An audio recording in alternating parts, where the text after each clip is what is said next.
It Look, just man. went through like Look, all we his we songs. we we we Like, recording. Don't put my Baby hate out girl, there. Don't put my think hate that on I the know it and I Yeah, on. know I'm Dre. gonna be keeping you Dre is warm. hating on oh Sean my I Paul. got god. the right.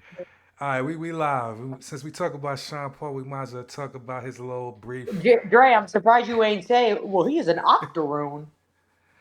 He in an Nah, There is octoroon. this in Sean Paul. nah. No, Enjoy I'm You it. just know, saying that because he's light skinned and he's Jamaican.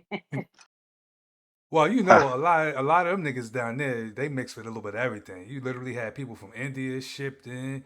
You had the niggas that was already there. You had Chinese people shipped in down there.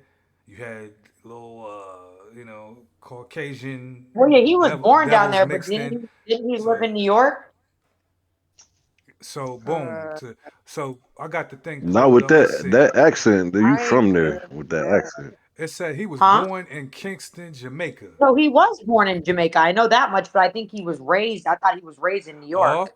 Oh, So look at this. That Oh that shit. Wait a accent minute. heavy. Wait a minute. So how you was talking that octoroon No, don't shit, find your joking. favorite song now. Don't find your favorite No, no, song now, Dre. no. I ain't gonna give you a favorite song because I ain't, I ain't on Better it like Dre that. better be a rapper talking about yeah he I. No, but what I'm saying is the nigga is an octoroon. Oh my gosh. So here it I is. Here's knew the it. breakdown. I knew it. I'm It the says octoroon specialist next to Dre. Sean, Paul, Ryan, Francis, Henrique was born in Kingston, Jamaica. His mother, a painter of English and Chinese Jamaican I descent. mean, he is very light skinned. He So couldn't so be full that's But Jamaican. the Jamaica's not mother. even a race. No, but what I'm saying is the more the No, but Why mother Jamaican Afro not a of Afro why Jamaican Caribbean is not a Afro race? Caribbean isn't it? the mother Why alone. wouldn't Jamaican be a race? Because it's No, not. Well, it's not. It's just Jamaicans not a it's a race. It's nationality. an It's a ethnicity. nationality. Yeah, Yeah, yeah. nationality. So Negro not a race. yes, it is. Face, please. So like Negroid, Mongoloid, Caucasoid, and the other two that they try to pass off. But basically, his mom is Asian and black. So you could say Chinese and Jamaican, but either way, she Asian and black on that side. Then it goes to the father's side, Sephardic Jew, Oh my gosh. who immigrated to Portugal Mm. and then to Jamaica in the Talk to him, 17th Dre. century. Also, Talk to him, the Dre. grandfather, no, the grandmother was Afro Jamaican, so black. So he got Chinese in there, he got black, he got Jewish in there. Then on top of that, he was raised Catholic while attending a Jewish private school in Jamaica. You can't make this shit up. Many of the members of his family were swimmers. I can't. His grandfather was on the Sri Lankan men's national water polo team. All right, let's just stop it right there. So now we talk about Sri Lanka. We got Sri all type Lanka. of we got all type Hi. of But the bad countries bitch that came from Sri Lanka. mixed in so far. Let's see.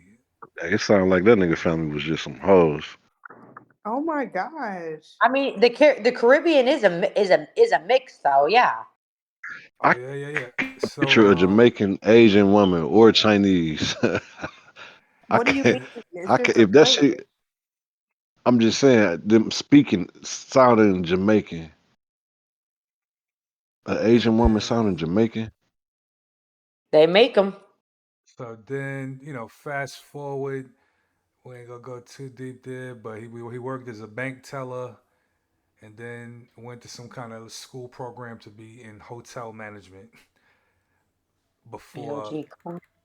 Jamaica is hard if you got to go to school to be a hotel manager. exactly. But I I mean, guess you that's people do though. but Hospitality. It's a yeah, hospitality major. exactly. But that speaks to the poverty of the situation where niggas is what I mean. Nigga parents might have been like, look man, this is what you need to do. You need to go to school to be a hoteler. You know what I'm saying? Not a hoteler. Like you know what I mean. I don't know what it is, but yeah, like damn, that's probably Dre an is abort. just Ain't making this sound so ugly. that's probably an abort. let me write this shit down. 6 minutes. No, This is it's in there.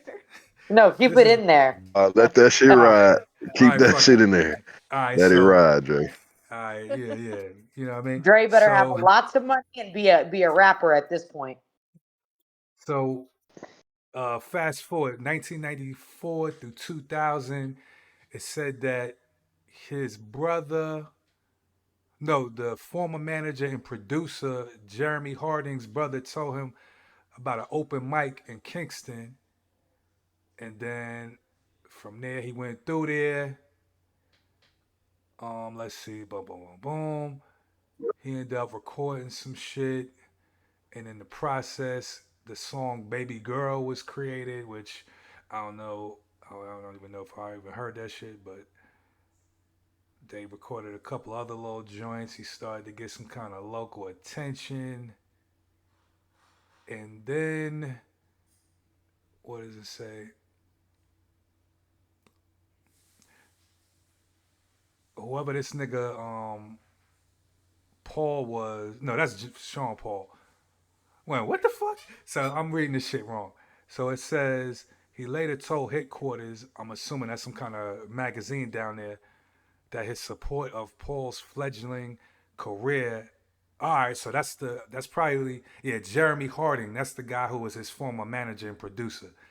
So at one point or another, he was this nigga. He was Sean Paul's DJ, his manager, his road manager, and his security guard. Yeah, so this goes back into They that don't get paid enough stereotype money of for that Jamaicans shit. having mad jobs.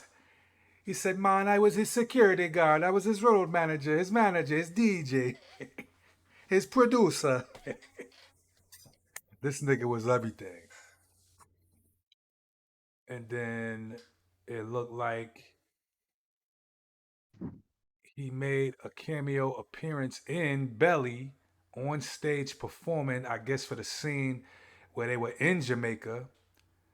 And then he did a successful collaboration with DMX and Mr. Vegas, Top Shotta, to the soundtrack of the film. And then he released his debut album, Stage One, with VP Records.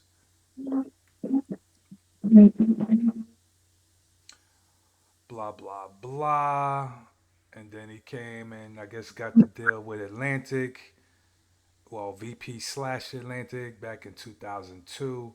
And then that's when he came with the shit that we are familiar with. Give Me the Light. Said it was Just give me instant. the light to the rock the dog. That shit used to Instant. go hard. Nigga said that was an Hell instant yeah. worldwide smash hit. It was. No, it was. Right. I ain't gonna deny the nigga. You know what I mean? Oh, But oh, oh! Now he got a worldwide hit. Okay. you know that's what it's saying. You know what I'm Mhm. saying? Just Hey, give Sean me the Paul had to be a light. real nigga though. He had to be a real motherfucker. And then the second He single, said, "Get Busy." Thunderpaw, Thunderpaw, Golden in sight. Which one is gonna catch my flow? But the bee keeping you out. What I is that? got that right. And then he said, Golden in me side, and I got to know What's that? which one Thunderball. is gonna catch my flow. Cause I'm the vibes, and I got my dough. Go them looking hype, and I got to know. And then he, I Are guess y'all in reading this, this shit? they just freestyling, but No, they on I'm just point though going because off my memory. I think what he was it, saying. I don't know yeah, if it's right. yeah. Well, it That sounded shit about sound right. right as hell. I was smoking a lot of Eh, weed. exactly, because right as y'all was saying all that shit, I was reading quietly the part where it's saying on his third album, he had "We Be Burning," "Ever Blazing," "When You Oh, Gonna we be Give It Up to burning and Me," concerning, and nobody wanna say. with Keisha Cole. Yeah, Um, you tripped out on that, Dre, saying he ain't him I on the Afro forgot. beats. I forgot. Like, That nigga like that look, nigga paved the way. it wasn't even called Yeah, Afro beats he ain't back come and then. go. That nigga was here for a minute. Yeah, This he He shit was here was. was That for a nigga was minute. in that nigga Shit. was in that nigga was in Def Jam Fight for New York. Right. this this Oh, was This he sure nigga the reggae. like fuck was. Look, don't try to backwash history and call it Afro beats. This was Jamaican music, nigga. Reggae. Oh All right. man, Reggaeton. well, people leave me the fuck alone, Dre man. gay. So it's, come on now. No, wasn't it called dance hall? Yeah, Yeah, dance it's hall, dance hall and reggae. Yeah, you reggae. know, Yeah. exactly. No, It it was took a definitely reggae too. so like Sank said he was in Def Jam, Fight for New York. He Nigga was was a even in the boss too. I'll never forget. As a little kid, I'll never forget. He had me pressed. That nigga had killed me like 30, 40 times. That was the first time in the game that I had lost that many times, and I felt like I had to win. That nigga was. Then they play like he do a special, and then his fucking hit song that was out at the time would come on. And he just beat my ass. That song in the background. What?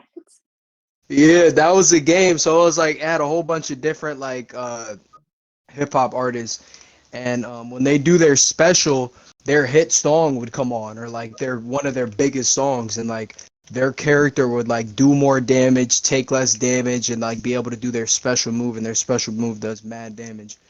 That nigga Sean Paul was like unstoppable. He beat me Mm. like 50 times. That nigga had me in tears. I was like so 6, 7 years old, had me in tears trying to beat that nigga. But I beat him though. so yeah, the nigga is still moving and shaking. None of y'all ever played Def Jam Fight for New York?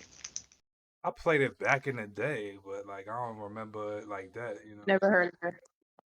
Yeah. Nah, Who? it was a Yeah. popular game on the PlayStation or Yeah. PlayStation. Yeah, They one re and they two. made a sequel on the PS3, Def Jam Icon. That one had E40 and a whole bunch of other heads on it too. That game is fire. I would cop that shit if I could. Back then, who didn't want me? Now I hold all on me. So yeah, I give him his props. You know what I mean? He put some shit down. You know what I mean?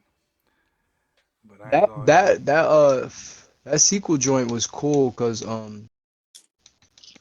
you were able to use like the character's song like to use the environment to like damage them. So like if there's this door that slams open like when my song comes on, because so like if my I Wait, could switch what? the song.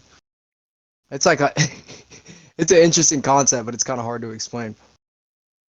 The concept of the game was so you have two characters, right? And you can switch the song anytime, like with the analog stick. You can like do like this like scratch, like this like a DJ scratch thing to switch the song back to your song.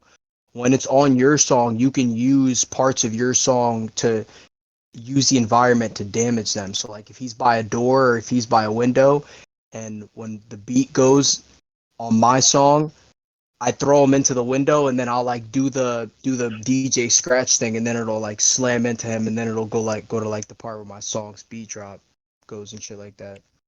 Look it up. It's called Def Jam Icon. It'll be easier to like, interpret if you see it. That was kind of like a weird explanation. I made now that's Smo leave cool. with that explanation. Well, with that said, we could wrap up Sean Paul. Maybe we get like 5 more views from this shit right here.